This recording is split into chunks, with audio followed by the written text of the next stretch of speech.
Eu estou aqui com Gabriel Sampaio, autor do Ezidium. Isso mesmo, tudo bem? Eu tô aqui no Anime Friends, acabando com o estoque do Ezidium. Eu tô muito feliz, tem muita gente comprando, muita gente curtindo o Ezidium, que é o meu segundo livro publicado, é o segundo livro ilustrado também. Ele fala sobre o retorno dos primeiros seres do universo e como esse retorno vai dividir a galáxia em dois lados e causar a guerra espacial mais louca que eu consegui imaginar em 15 anos escrevendo esse projeto. 15 anos que você demorou para desenvolver esse projeto? Na verdade ele nasceu quando eu era um adolescente ainda, eu tinha 16 para 17 anos, eu fiz a primeira versão à máquina de escrever, porque eu não tinha computador na época. E aí depois, conforme eu fui amadurecendo, eu fui reescrevendo esse trabalho algumas vezes, até que em 2014 eu lancei o primeiro título, que é o Warwolf o Ritual. E aí eu resolvi tirar da gaveta o Ezidium, deixar ele mais maduro, mais bem escrito possível e encontrar editora e ilustradores para deixar esse trabalho do jeito que eu gosto e do jeito que ele saiu aqui. Interessante. E pelo que eu pude entender, ele trabalha muito com temática espacial, temática do que pode acontecer daqui a alguns anos. A gente sabe muito bem que a tendência, por exemplo, não sei se você acredita na data limite, o Chico Xavier, que fala muito sobre isso, que se as coisas derem certo, o Brasil vai prosperar e dizem que extraterrestres benévolos vão vir aqui. Olha, eu como uma criança que cresceu vendo filmes de invasão alienígena, bons e maus, né? E lendo ficção científica de todos os tipos, eu adoro a ideia de que um dia a gente vai ser contactado por alienígenas, né, extraterrestres. Mas o que eles vão querer com a gente é outra história. Eu não tenho como dizer e eu não tenho experiências, né, nem estudo para te falar sobre isso. O que eu posso te falar é que eu tenho grandes esperanças, grandes expectativas, né? E também tenho medo de que enquanto a humanidade não atingir um determinado nível de evolução, de respeito, de educação entre nós, né? De evolução talvez espiritual, intelectual, talvez eles não queiram vir falar com a gente, né? Por que eles iam querer falar com alguém que é ignorante, que só vai querer agredi-los? Eu não ia querer, você ia? Claro que não.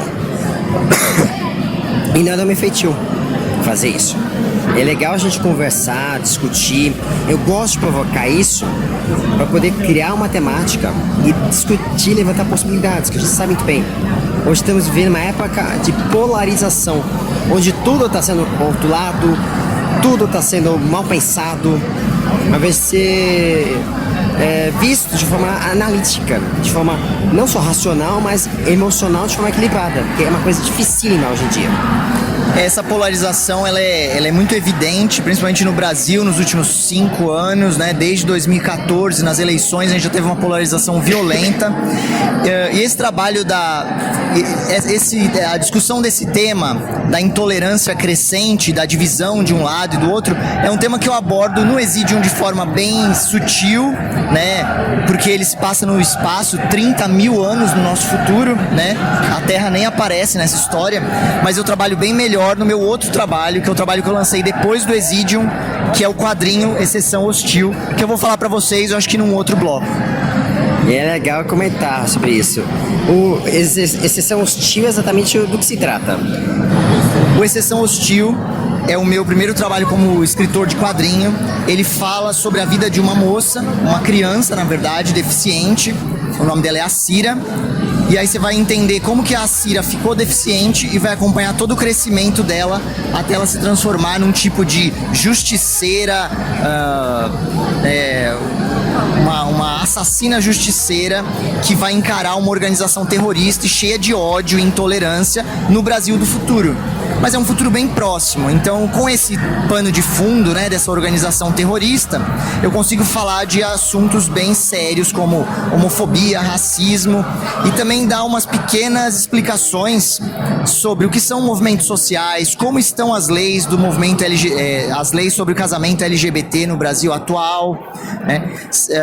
Essas pequenas explicações, elas têm um fim levemente pedagógico, porque afinal eu sou professor de escola pública e eu gosto que as minhas histórias sejam atrativas para os meus alunos, não só para diversão, mas também para o aprendizado.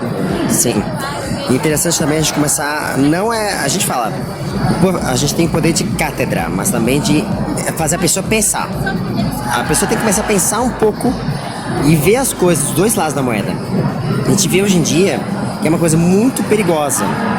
Que eu acho interessante essa história que você está me passando aqui, que explicar como que a pessoa se desenvolveu para ser o que é hoje. Que a gente fala, são as nossas escolhas que definem de fato quem somos nós de verdade. Então, para você entender as escolhas da Cira, né, e toda essa jornada que vai levar ela a ser uma criminosa, você precisa entender a história, você vai precisar ler, né, entender as sutilezas do que ela passou. Ela vai perder alguns amigos, né, ela vai perder membros do corpo dela, ela vai ver todo o crescente do ódio, da intolerância e de uma organização criminosa também, que vai começar a atacar determinados recortes da população, partes específicas da população que hoje, na nossa realidade, já sofrem agressões. No Exceção Hostil, eles vão sofrer agressões institucionalizadas, né, dessa organização criminosa e fascista, que é a SHUD. Eu dei essa abreviação SHUD no quadrinho. Ele é uma versão moderna, essa organização é uma versão moderna da Ku Klux Klan. Essa foi a nossa grande inspiração, né? E eu recomendo para quem quer aprender mais sobre a Ku Klux Klan, um dos filmes que ganhou o Oscar de roteiro, se eu não me engano, no último Oscar, que é Infiltrado na Klan. Muito legal, é um trabalho do grande diretor Spike Lee, que é um dos caras que eu admiro muito. Puxa vida. Mas é isso, galera. Vão curtindo esse cara, curtam, espalhem, compartilhem, se inscrevam no canal, acompanhem também o trabalho, que é um trabalho incrível, né? Pela descrição, vocês vão se apaixonar pelo Zidium, Exceção Hostil, pelo outro projeto que está aqui, que é o Warwolf, o Ritual, que foi o meu primeiro trabalho como escritor. Ele ainda está à venda de forma independente. Se você quiser conhecer qualquer um dos meus trabalhos, entra na minha página oficial do Facebook, que é Gabriel G. Sampaio, ou escritor Gabriel Sampaio, que é fácil de me achar lá. Maravilha. Então é isso. Muito obrigado pela entrevista. E a gente vai seguindo. Até mais.